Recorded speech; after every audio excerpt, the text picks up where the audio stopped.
मान क्यों नहीं देते मेरी बात?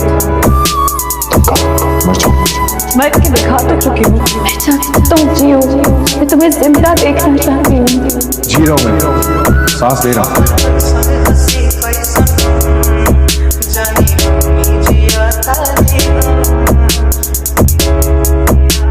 लेकिन तुम्हारे बगैर इतनी जिंदगी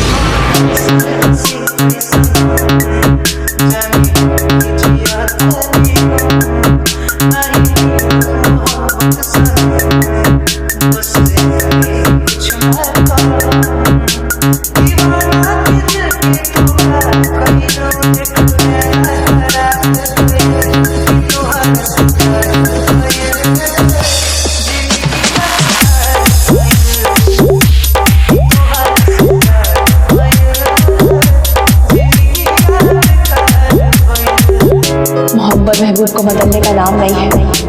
मोहब्बत में महबूब जैसा बन जाने का मुकाम होता है। मोहब्बत में नेक नामी बदनामी ऊंची जात का डर नहीं होता कभी। मेरी मोहब्बत में कोई बुराई है तो बताओ, बोलो। कुछ शर्तों पे नहीं की जाती। मोहब्बत में जो चाहा है जैसा उसे वैसे ही कबूल किया जाता है।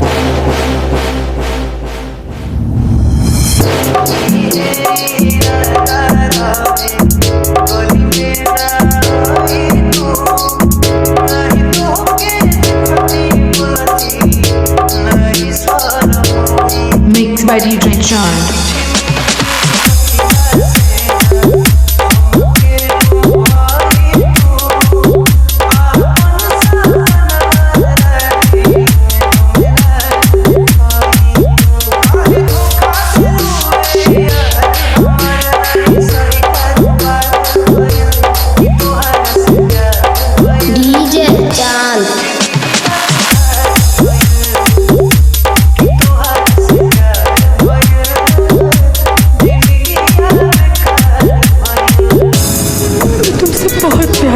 मैं जानता हूँ तुम मुझसे प्यार करते हो, लेकिन मैं उससे प्यार करता हूँ, वो किसी और से प्यार करती है। इसमें तुम्हारा कोई दोष नहीं, मेरा नहीं, उसका नहीं।